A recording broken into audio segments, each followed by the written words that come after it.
Saludos y muy buenas noches. Gracias por estar con nosotros en este último escenario del 2025. Es un placer acompañarles hasta todos sus hogares para hablar de las cosas de Alicante, de la Comunidad Valenciana y también de España. En este programa que clausura el año en esta temporada para nosotros, por tanto vamos a hacer algo de balance, eso sí, pensando también en las noticias más importantes que nos ha dejado la última semana. Pero vamos a hacer balance tanto en la ciudad de Alicante como en la Comunidad Valenciana y también pegando una mirada a los casos nacionales, a cómo se va a presentar a partir del 2026 todas las noticias, a toda la actualidad nacional que ya saben que viene convulsa. Y también una mirada a la actualidad internacional. ¿Qué nos va a deparar el 2026? Cerramos año, ha sido un año realmente apasionante informativamente, se lo hemos contado desde el escenario, desde Alacantí Televisión, y hoy rematamos este 2025 con la esperanza que el 2026 pueda llegar, aunque me temo que no va a ser así, con alguna noticia más positiva que nos pueda reconfortar en cuanto a lo que es nuestra democracia, la democracia española. Pensemos en positivo. Hoy de momento cerramos el 2025 desde el escenario. Lo voy a hacer con mis compañeros que hoy me acompañan en esta semana previa ya a la Navidad, en medio de muchísimo trabajo, muchos quehaceres navideños, demasiados brindis y mucha actualidad. Lo vamos a hacer con María Barrios. María es comentarista de esta tertulia, de cuando en cuando se deja caer y se sube conmigo al escenario. Es comentarista política, experta en comunicación política. ¿Qué tal, María? ¿Cómo estás? Muy bien, Tomás. ¿Y tú? Yo, bien. Me alegro mucho.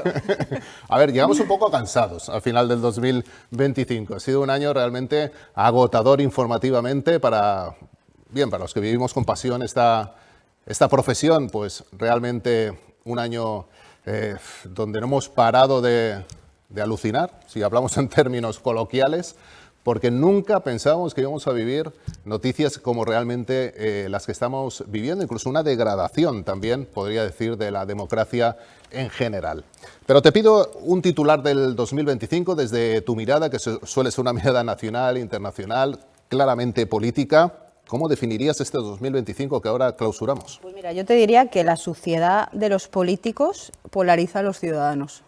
Me quedo con ese titular. Nos llega hasta todos. Sí, impregna toda la sociedad. En cualquier parte del mundo me vale. Y creo que en cualquier momento. Ha sido un año horrible en ese sentido. Sí, ¿eh? Decían, ¿no?, que en política todo es susceptible de empeorar en cualquier momento, así que vamos a prepararnos para un 2026 complicado. Lo hacemos. Con María vamos a analizar y vamos a ritmo de tertulia a hablar de las noticias que nos deja esta semana y un poco también balance de este año. Lo vamos a hacer también con el responsable, el director del Español en Alicante. Es mi compañero Héctor Fernández, también con muchísimo trabajo, por tanto yo le agradezco que esté esta noche con nosotros en Alacantí Televisión, en Días. Héctor, muy buenas noches. Muy buenas noches, Tomás. Muy cargados. Y compañía. ¿No? Muy cargados de información, porque la información, aunque se quiera paralizar, ¿no? Parece que el presidente Pedro Sánchez quiere irse ya de vacaciones, pero aunque todos queramos irnos de vacaciones, incluido él, esto no para, las informaciones se suceden, muchas muy trascendentes y muy importantes a nivel español. Luego encima se mezcla para nosotros, para los que somos periodistas, con este folclore navideño que también no deja de abrumar. Pues sí, la verdad es que sí, que ha sido un año muy fructífero en cuanto a noticias, pero no fructífero para el ciudadano, sino para los periodistas que somos los que las hemos seguido más de cerca. Me pedías antes un titular del año y aprovechando que estamos en la tele y que no tengo que meter el titular en una caja con determinados caracteres, voy a hacer un titular largo, si te parece. Para mí el titular del año, para los ciudadanos de la Comunidad Valenciana, es que el gobierno más corrupto, supuestamente, hasta que terminen todos los procesos judiciales de la historia de España, ha logrado su objetivo de acabar con el presidente de la Comunidad Valenciana, con Carlos Mazón, que hasta el 29 de octubre de 2024 yo creo que hizo una gestión muy buena. Y además de eso, el gobierno de Pedro Sánchez ha conseguido irse de rositas en la gestión de la Dana. A partir de ahora tenemos un nuevo presidente, que es Juanfran Pérez Llorca, alicantino también. Viene, que supongo que hablaremos durante la tertulia, con muchas ganas de diálogo, consenso, etcétera, pero el domingo hay elecciones en Extremadura. Esto se va a poner cada vez más caliente y yo creo que el diálogo y el consenso va a durar poquito. Se entrevistó ayer con Pedro Sánchez, con el presidente de España, el presidente de la Generalitat, de la Comunitat Valenciana. Salió lo que esperábamos, es decir, prácticamente nada de ello, reivindicando pues, la infrafinanciación, evidentemente, de la Comunitat Valenciana, con el tema del agua también como gran titular. Poco podíamos esperar de la reunión y poco salió. Esta mañana Juanfran Pérez-Diosca ha estado en el foro del Español, el foro anual que hace el Español en la provincia de Valencia, igual que el que hacemos nosotros en octubre aquí en Alicante, y ha comentado un poco cómo fue aquella reunión y cómo le planteó 100 cosas, y de 100 cosas el presidente del Gobierno solo estaba de acuerdo con una, que es crear una comisión bilateral para tratar la reconstrucción. Llega muy tarde el presidente. 415 días después. Llega muy tarde el presidente de la Nación para ocuparse de los valencianos y las valencianas. De ello hablamos también, de qué esperamos en la Comunitat Valenciana de este 2026, con nuevo presidente al frente de la Generalitat Valenciana, que ya estamos a punto de estrenar. Y completa la mesa de redacción en esta noche en Alacantí Televisión, en el escenario. Iván Muñoz es periodista, es director y creador de la empresa de comunicación Comunica Alicante, experto en comunicación y marketing digital. Iván, ¿qué tal? Saludos y muy buenas noches. Pues muy buenas noches, Tomás. Muchísimas gracias de nuevo por invitarme a estar aquí con vosotros. Cerramos, Iván, el 2025. ¿Cuál es para ti el titular que ofrecerías a nuestra audiencia? Bueno, como estáis hablando en dos niveles distintos, estáis hablando en clave nacional y en clave local, yo primero me quedo, y por tomar un poquito el relevo de María, me quedo con que, bueno, creo que lamentablemente estamos viviendo un escenario distópico, algo muy propio de series que hemos visto en años anteriores. No sé, se me vienen a la cabeza series como House of Cards, o se me vienen a la cabeza series como Don't Look Up, No mires arriba, ¿no? Aquella otra serie. Y lamentablemente eso que hace unos años nos parecía algo tan de ficción y algo improbable, muchísimas de las cosas que ya vimos en aquellas series, de hecho yo alguna vez lo he dicho y lo he tuiteado, todo está en House of Cards. O sea, es decir, todo lo que estamos viendo en algunos de los tics que está teniendo el Gobierno nacional y cómo está manejando la situación el Gobierno de Sánchez, lamentablemente para nosotros los ciudadanos es algo que ya estábamos viendo al protagonista de House of Cards y muchos de los argumentos que ya se utilizaban en aquel momento, que, bueno, que parecían improbables, pero que efectivamente se están llevando a cabo y nosotros como ciudadanos los estamos sufriendo. En clave local yo quiero, bueno, pues destacar un aspecto positivo, hay muchos y creo que vamos a hablar ahora más adelante de ello durante el programa. Creo no, vamos a hacerlo, ¿no? Y de hecho vamos a desgranar algunos datos. Pero yo me quedo con un titular que creo que es destacable para lo que ha vivido Alicante en este 2025 y mi titular en clave local sería: la gastronomía posiciona a Alicante en el mapa mundial. Y ahora, un poquito después, explicamos por qué. Con la capital gastronómica de la ciudad de Alicante, de la capital alicantina en este 2025. María, no sé si es más de House of Cards o del ala oeste de la Casa Blanca. Yo del ala oeste. Papá y mamá. Por supuesto, soy. Además, es que esto es muy interesante y ahora me gustaría preguntaros a vosotros de cuál de las dos sois, porque los que entendemos la política más como el ala oeste de la Casa Blanca, que sabéis, no sé si lo sabéis, pero es una serie basada en Clinton, en JFK y en Ronald Reagan. Pues los que entendemos la política como el ala oeste de la Casa Blanca estamos con el corazón encogido, desgarrado y llorando por los rincones al ver cómo la política se ha convertido precisamente en lo que decía Iván, en un House of Cards, donde si dices que tienes algún tipo de principio te miran mal, y mira que hablar de principios en política es complicado, pero bueno, si hablamos de valores eres un fascista, y si hablamos de ética, es que eres un ser venido de otro planeta. Yo me quedo con mi política romántica y me quedo con mi política idealizada y espero nunca estar de acuerdo con House of Cards. Muy bien. María es una romántica, ¿no? Una clásica. ¿Sí? ¿Qué vamos a hacer? ¿Qué vamos a hacer? Yo no sé, Héctor, que es doctor en Ciencias de la Comunicación, doctor en Políticas. En política. Doctor en Política, ¿con qué serie te quedas? Venga. Pues a mí me gustan mucho las dos. Y me encanta, y depende del estado de ánimo, me encanta el ala oeste de la Casa Blanca y me parece que ese buenismo es lo que tendría que imperar, pero reconozco que luego tengo mi pequeño diablo, ¿no? Que está siempre ahí, que se maravilla con las cosas que hacen los Con políticos. con la pareja presidencial. Sí, y con todos los que tiene alrededor, ¿no? Porque tiene ahí un jefe de gabinete que, vamos, que el señor Lobo se queda corto. Yo creo que Iván apostaba casi por House of Cards, o no sé. Bueno, a ver, si tengo que elegir qué tipo de política, podríamos tener un debate, pero sí que es cierto que House of Cards le tengo cariño al lado este de la Casa Blanca, pero sí que es cierto que creo que en el momento en el que yo también ejercía el periodismo en un periódico fue cuando salió House of Cards y bueno, hay cuestiones que me han interesado más por cómo está hecha, pero si nos ponemos a hablar de series y de política y de periodismo, nos podemos aquí tirar mucho tiempo, pero sí que quiero apuntar a la audiencia dos series que están también relacionadas. Una sería Newsroom, ¿vale? Por estar donde estamos, y me parece algo parecido con Newsroom y Sports Night, aunque sea de deportes, pero son dos series que se manejan. Sports Night fue mucho menos mainstream, fue una serie que se vio en determinado momento a finales de los años 90, primero de los 2000, mediados diría mejor, de los primeros 2000, pero pasa lo mismo, hay una parte romántica, Newsroom lo es menos, están hechas de manera distinta, pero son dos cuestiones que están muy relacionadas con el periodismo, la política y todo lo que rodea el negocio, que también aconsejo a nuestra audiencia, si en algún momento se quiere estas navidades dar un atracón de serie. Yo quería matizar a Iván, porque como mi tesis doctoral en políticas es sobre distopías, sí, te quería decir que House of Cards de distópico no tiene nada, es realpolitik total. Sí, pero nos parecía muy raro, o lo veíamos como algo lejano, decíamos, esto no puede ocurrir, ¿cómo va a ocurrir esto? ¿No? Pues es muy real. Efectivamente. Kevin Spacey interpretando al presidente, y luego todo lo que pasó también con Kevin Spacey como el actor. Y bueno, no vamos a hablar de cine ni de series, pero evidentemente... A lo mejor entretenemos un poco más a la audiencia, ¿eh?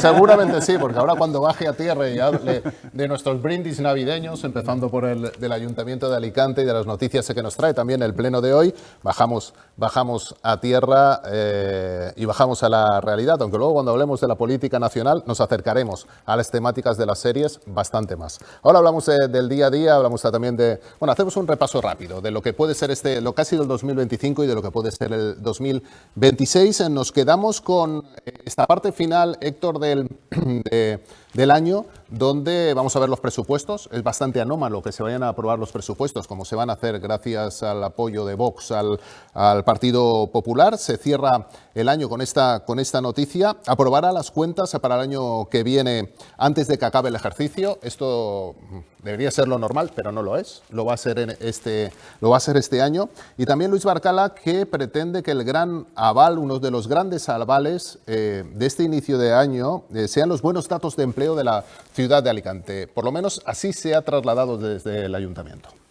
Sí, estos presupuestos son muy importantes, seguramente son los presupuestos más importantes del mandato, porque teniendo en cuenta que Luis Barcala gobierna en minoría, el año que viene, cuando vaya a hacer los presupuestos de 2027, Vox no va a estar para apoyárselos. Sin embargo, en el mandato, cuando hay que terminar los grandes proyectos y dejarlos encauzados, es el 2026 y entonces es muy importante que haya presupuestos. El año que viene se pueden prorrogar, hay elecciones, no hay problema, pero este año no se pueden prorrogar. Y hacerlo en tiempo y forma te da muchas más posibilidades de gestionarlo mejor. Nosotros publicábamos hoy que desde El Español que Luis Barcala quiere vender ese 43% de empleo de toda la provincia que se genera en el término municipal de Alicante como su gran aval en términos económicos. Tiene también otros logros que vender, a lo mejor de pues los acuerdos que ha llegado tanto en su momento para las contratas municipales como para la zona de bajas emisiones, los veladores, etcétera, pero a la gente al final cuando va a unas elecciones lo que le importa es el bolsillo. Ahí tenemos algunas imágenes de ese cóctel con compañeros de la prensa alicantina. Iván, en este sentido, el alcalde que se apoya en esos buenos datos del empleo creado en la ciudad de Alicante como uno de sus avales de la legislatura en este inicio del 2026. Sí, es importante, como acaba de decir Héctor, pues bueno, Alicante, y lo contaba Héctor, aglutina prácticamente el 40%, 40-43% es el dato que se daba, ¿no?, de la totalidad del empleo de la provincia. Y bueno, como bien acaba de decir Héctor también, al final, pues bueno, el bolsillo, la creación de empleo es algo importante, pero no es baladí y está relacionado con muchas de las cosas que seguramente vamos a tener que afrontar próximamente y que hemos venido también analizando durante toda esta temporada, durante todo este año aquí en esta misma mesa, acerca de cómo Alicante crece, cómo Alicante atrae, cómo Alicante se ha convertido en un polo de atracción, y eso al final pues está haciendo pues bueno que haya una atracción en cuanto a generación de riqueza. Por supuesto está habiendo una atracción también pues de habitantes, de recursos humanos, y lo que hay que hacer es sacarle el máximo partido a eso, pues para que se consolide, que no se trate de una cuestión solamente estacional, aunque el turismo, y avanzamos ya algo que vamos a tratar en otro bloque, sigue siendo también gran parte y es prácticamente un tercio de todo ese empleo generado el que se produce en determinados momentos y en determinados sectores, concretamente por ejemplo la hostelería, pero de lo que se trata es de eso, de que no sea algo pasajero, de que no sea algo simplemente esporádico, sino que se consolide y a partir de ahí conseguir crecer y que eso tire de otros muchos sectores y que bueno, pues siga haciendo que Alicante siga convirtiéndose en una de las ciudades más importantes de España, como ha sido y como es, y seguramente va a ser mucho más en los próximos años. A mí me hace mucha gracia cómo los alcaldes, cuando los datos de paro son buenos en su ciudad, es que la competencia, es que qué bien lo estamos haciendo. Pero cuando los datos son malos, no, la competencia en empleo no es un tema municipal. Bueno, yo me alegro que el alcalde esté feliz, porque un alcalde feliz, a ver si hace también una ciudad feliz, pero en este tema de sacar pecho precisamente en datos de empleo, me alegra, pero ¿sabes lo que me encantaría? Me encantaría que sacara pecho en la renta per cápita de la ciudad. Ojalá, aparte de ser la quinta provincia de España que más aporta al PIB, fuéramos también una de las primeras en renta per cápita, porque ahora mismo a nivel provincial, y corregirme si me equivoco, estamos yo creo que de los primeros pero por la cola. A nivel de Alicante es verdad que mejora un poquito a nivel ciudad, pero yo me alegraré cuando el alcalde, que creo que está trabajando en ello, se ponga también a que la gente tenga no solo trabajo, sino buenos empleos y que la renta suba un poquito más. Comentaba Iván, estoy de acuerdo contigo, pero comentaba Iván del tema de la estacionalidad del empleo que se crea. Eso sí que es un problema. Yo creo que el gran problema de Alicante, que no se ha solventado en este mandato, aunque se hayan puesto algunas primeras piedras, es la inexistencia de un plan general de urbanismo. Un plan general de urbanismo que podría recalificar suelo para industria, que genera un empleo permanente, no como el turismo y la hostelería y los servicios está muy bien, pero es un empleo cogido con pinzas. Yo creo que el gran déficit de este equipo municipal, que sí que ha empezado el plan general, pero que yo creo que la Concejalía de Urbanismo no ha puesto toda la carne en el asador para tenerlo avanzadísimo cuando termine la legislatura. Cosa que, por ejemplo, otros municipios, a lo mejor, y alguno muy cercano y muy grande, lo tienen como prioridad absoluta. Ese es el gran déficit. Alegrémonos de que va bien el sector servicios en Alicante, pero no perdamos la vista de que esto puede ser flor de un día. Un pleno, el de esta mañana, que al final ha tenido hoy también que el alcalde Luis Barcala que desalojar a unos activistas antidesahucios que han entrado y han interrumpido el pleno del Ayuntamiento de Alicante protestando por los desahucios en la ciudad de Alicante. Ha tenido el alcalde Luis Barcala que desalojar, ese es el momento, a estos activistas en el pleno del Ayuntamiento de Alicante. Otro de los temas que se ha hablado hoy y además que se ha dado un paso importante hoy en el pleno del Ayuntamiento de Alicante es en cuanto a los pisos turísticos. Sigue el cerco a los pisos turísticos en la ciudad de Alicante y hoy se ha aprobado una normativa. Se ha impulsado el hecho de que desde Alicante se pueda sancionar a los pisos ilegales y por tanto se pedirá a la Consellería, se pedirá a la Generalitat que sea el propio Ayuntamiento quien tenga esa posibilidad de sancionar los pisos ilegales, que tenga esa competencia. Bien, es un paso importante realmente, Héctor, que desde el Ayuntamiento se pueda llegar a sancionar y se pueda realmente poner esas multas y se pueda acercar con sanciones a lo que son los apartamentos, los pisos turísticos ilegales. El problema de los pisos turísticos ilegales, uno de los problemas, es que la Generalitat Valenciana no tiene personal suficiente para controlarlos. A principios de año había tres inspectores en toda la provincia de Alicante para poder levantar sanciones, y entonces se llegó a un acuerdo, un protocolo que se firmó en Fitur el año pasado, a finales de enero, para que fueran los ayuntamientos los que sancionasen a través de la Policía Municipal, que hiciesen los expedientes, sancionasen y se quedase en la recaudación de esas sanciones. Eso fue en enero. En mayo publicamos que el único ayuntamiento, además de Valencia, que lo había pedido era Benidorm. Y había bastantes ayuntamientos que se habían adherido al tema. El Ayuntamiento de Alicante dijo que es que no tenía personal en urbanismo para poder en ese momento asumir esas competencias. Yo siempre me ha parecido extraño, porque en el resto de ayuntamientos no es urbanismo, es policía, es la policía local o la policía municipal. Se consigue ahora en diciembre, bienvenido sea, pero ha pasado ya toda la temporada del verano, el otoño, y empezamos un nuevo invierno, que ha pasado casi un año. Más cosas. Comentaba en el inicio, importante esa también de este 2025 que se acaba, y que se puede extender un poco, porque hablamos de la capital gastronómica de la ciudad de Alicante. El alcalde Luis Barcala también pedía que, bueno, de alguna manera no se quedara solamente en un año, que pudiéramos extender, no ya la capitalidad, sino los resultados y todo lo que hemos visto, las acciones que hemos visto durante todo este año. Pero bien, tenemos datos que son realmente positivos, y Iván, manejas algunos de ellos que demuestran, lo comentabas en el titular, que sí que ha sido rentable esta capitalidad gastronómica en la ciudad de Alicante. Sí, lo avanzábamos al principio. Bueno, sí que es cierto que todavía no hay datos concretos. Podemos decir también que será en Fitur. Cuando se está preparando, se ha encargado un informe concreto a una consultora, una gran consultora española, que se va a encargar de analizar todos los KPIs y todos los números del retorno de la inversión, de lo que ha significado en la capitalidad gastronómica.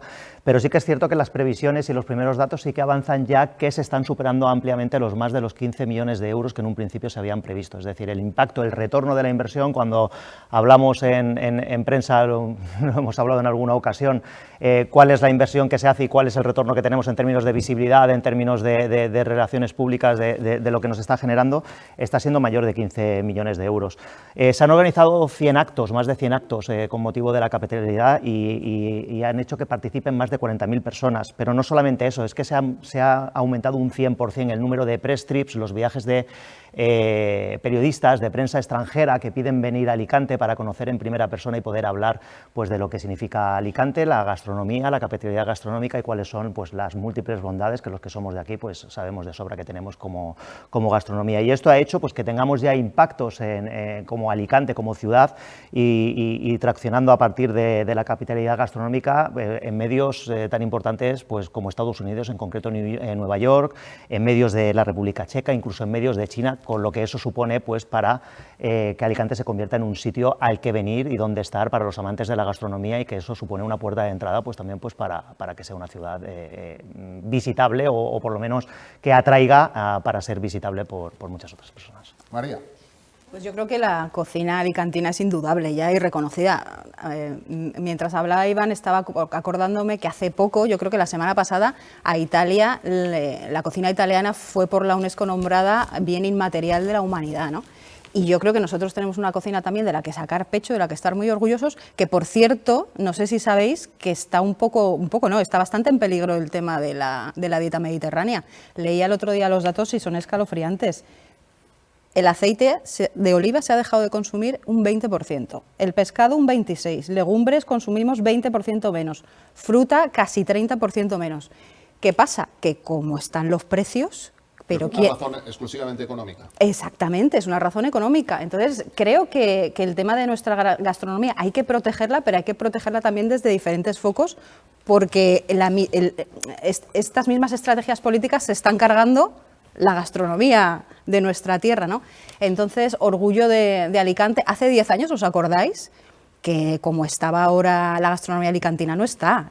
Ha pegado un subidón, tenemos sitios de reconocido prestigio a nivel internacional, tenemos chefs que son la envidia de otros lugares, unas materias primas increíbles. Yo creo que Alicante, aunque ya no sea capital gastronómica, va a seguirlo siendo por derecho propio. En ese sentido, esta mañana ha habido una gran manifestación de cerca de 10.000 agricultores en Bruselas en contra de las políticas europeas, agrícolas europeas. Ahí estaba Asaja Alicante. En ese sentido, por lo que comentaba María, es cierto que hablamos de gastronomía, pero a quien hay que proteger es a la materia prima que al final es la nuestra. Hablabas de aceite, bueno, pues nosotros pues todo el campo, ¿no? Todas nuestras materias, las frutas, legumbres, todo nuestro campo hay que protegerlo, indudablemente, y ahí tenemos imágenes de lo que es esta gran manifestación en contra sobre todo de las reglas, pidiendo unas reglas comerciales justas, en contra también del Pacto Verde Europeo, claramente, es decir, que sea más equilibrado, que no persiga y no perjudique al campo, en concreto al campo alicantino, que realmente le perjudica este impacto también de las políticas verdes. Al final Europa es un clamor, es un consenso y evidentemente sí que es cierto que si queremos al final, hablamos de gastronomía o realmente apostamos por la gastronomía, quien hay que proteger también y desde Europa es al campo alicantino, al campo europeo, a las materias primas.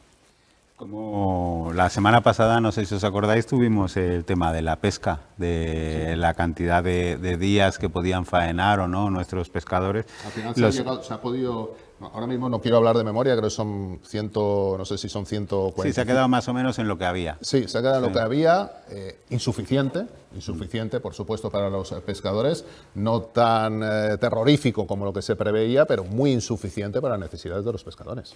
El tema en la agricultura en Europa es claro. Yo creo que el ataque a lo que se viene a llamar un ataque al Pacto Verde o a la Agenda 2030 por parte de agricultores y de pescadores y de todo lo que es el sector primario, no está el ataque. Simplemente no están ni siquiera diciendo queremos una autarquía, que nuestros países nos compren nuestros productos a nosotros. Simplemente están pidiendo unas mismas reglas de juego que se aplican con los pactos a terceros países, y yo creo que es bastante legítimo.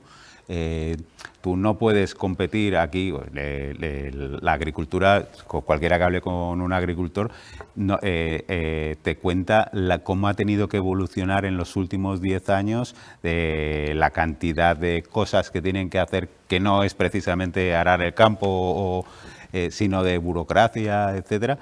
La cantidad de productos fitosanitarios que están prohibidos aquí y no están prohibidos en otros sitios a los que les compramos sus productos, piden que tengamos unas mismas reglas de juego. Me parece que es absolutamente legítimo y eso no es negacionismo ni nada que se le parezca. No hay que simplificar las cosas. Tenemos un sector primario que es cierto que además en la Comunidad Valenciana, en la provincia de Alicante, es rentable, cosa que no sucede en muchas regiones del resto de España. Protejámoslo, es nuestro patrimonio y es nuestro futuro. Iván. Héctor ha dado en la clave. Claro que no somos una autarquía y ese es uno de los grandes defectos de la Agenda 2030, cuando se quieren imponer una serie de requisitos, una serie de normativas para que se cumplan en Europa, para que se cumplan en países como España, pero luego hay otros países que sistemáticamente pues, no tienen que cumplirlo y se olvidan que vivimos en un mundo totalmente globalizado. Y hace 40, 50, 60 años pues estaba muy bien imponer ciertas reglamentaciones porque era muy difícil que entraran otros productos de otros sitios y tú ibas a conseguir que esos sectores cumplieran con ello. Pero en un mundo en el que estamos a pocas horas de avión de otros grandes productores o a pocos días de barco de otros grandes productores, pues de, por ejemplo, productos como los cítricos, en los que nosotros sí que tenemos unas grandes y hay que apuntar efectivamente, y vuelvo un poco a lo anterior, que se trata del único sector, los últimos datos de exportación, precisamente es el sector agrario y el sector de los cítricos el que tiene balanza positiva en algunos de los últimos datos de la Comunidad Valenciana. O sea, la importancia que tiene para una provincia como la nuestra y para un país como el nuestro, pero no se pueden imponer una serie de regulaciones que luego no están para otros competidores y que esos competidores luego campan a sus anchas en nuestros mercados. Hablamos de agricultura, que por supuesto lo es, podemos hablar de ganadería, que también lo es, porque bastan unas cuantas horas de avión para traer la carne desde cualquier lugar del mundo y desde otros continentes incluso, y se puede consumir con total tranquilidad, pero ocurre también en sectores, y esto lo está viendo Europa va claramente, pues como el sector de la automoción, en cómo directamente países como China o como Corea han comido la tostada a referencias como era pues el motor alemán, etcétera. Y de hecho ha habido noticia hoy y ayer relativamente a esto, porque se ha vuelto a posponer, ¿no?, el veto que había, o por lo menos la fecha de caducidad para los motores de combustión, porque lógicamente se ve que es imposible. Entonces sí, efectivamente, creo que nos estamos dando cuenta de que en un mundo ideal, en un mundo sin ventanas, en un mundo cerrado, esto podría haber sido posible, pero nos guste o no nos guste, para muchas cosas nos gusta, vivimos en un mundo globalizado y es muy complicado que nosotros seamos los que tengamos que cumplir con todo, nuestros sectores tengan que ser los que cumplen con todo y otros no lo hagan y sean donde estén adquiriendo la ventaja competitiva. Totalmente. Además, añado que el tema del Pacto Verde es una barbaridad, lo llevamos diciendo tiempo y aún así hemos visto a Partido Popular y Partido Socialista defenderlo a capa y espada. También es lógico porque ellos fueron quienes lo redactaron, pero bueno, vamos a dejar eso en un ladito. El tema de Mercosur, ¿qué hacemos con Mercosur? O sea, tenemos una Unión Europea que por un lado está reduciendo a la mitad las ayudas en la PAC, pero por otro lado a toda Sudamérica le está diciendo brazos abiertos, productos, venir aquí, y a terceros países como Marruecos, los tomates de Marruecos, por poner una comparativa, es muchísimo más fácil traerlos a España que un agricultor de Almería ponga sus tomates, como hace años, encima de una mesa en Alemania. Entonces, ¿qué pasa? Que tenemos una Unión Europea que es que parece que está jugando en el campo contrario, o tenemos al árbitro comprado, no sé lo que pasa, pero sí sé que el problema de las políticas agrarias es insostenible y tienen que cambiar, pero tienen que cambiar inmediatamente. Por lo que he dicho antes, Mercosur es una burrada, es una locura, el Pacto Verde es una barbaridad, hasta tal punto que yo hace 3 semanas que estaba en Bruselas, estaba hablando con una gente de lobbies de temas de agricultura y off the record me decían, es que parece que la Unión Europea se quiere cargar el agro en Europa. Quieren meter temas de renovables y que la industria cambie porque el sector agrícola no beneficia tanto como otros sectores. Yo no sé si creérmelo, pero me lo dejo ahí encima de la mesa. Concluye, Héctor, que me voy a la publicidad. Absolutamente de acuerdo, y además creo que es muy perjudicial para la Unión Europea, que yo creo que ha traído grandes virtudes a España desde que entró en la Unión Europea, pero es cierto, y bueno, es cierto, o cada vez da más la sensación, a mí no me gusta este tipo de discursos, pero cada vez que vemos el tema de la agricultura, la pesca y la industria, da la sensación de que hay una cantidad de burócratas en Bruselas que no conocen a detalle qué políticas se deben aplicar y están haciendo una excesiva reglamentación. Lo único que hacen es normas, no ayudas. Y voy a poner solo un ejemplo que lo hablaba el año pasado con el presidente de los jugueteros, ¿no? Las normas de plásticos de hacer juguetes en España, no las que te mete cualquier país oriental o China en un contenedor y te lo trae aquí y nadie dice nada, las normas de plástico son mucho más restrictivas que las normas de plástico para productos de puricultura, para un biberón. ¿Sabes? Tú no puedes tener una muñeca con un plástico menos contaminante que el de un biberón de un bebé. O sea, no tiene ningún sentido. ¿Quién hace esas leyes? ¿Qué sentido tienen esas leyes? Juegan, como decía María, parece que están jugando en contra de su propio mercado y de su propia gente. Estamos en el escenario, nosotros continuamos en mínima pausa obligada y vamos con más temas, también de Alicante, Comunitat Valenciana y temas que entendemos candentes que vamos a discutir con nuestros compañeros. En este último programa del 2025 también temas a nivel nacional. Les espero, 1 minuto y medio publicidad y volvemos.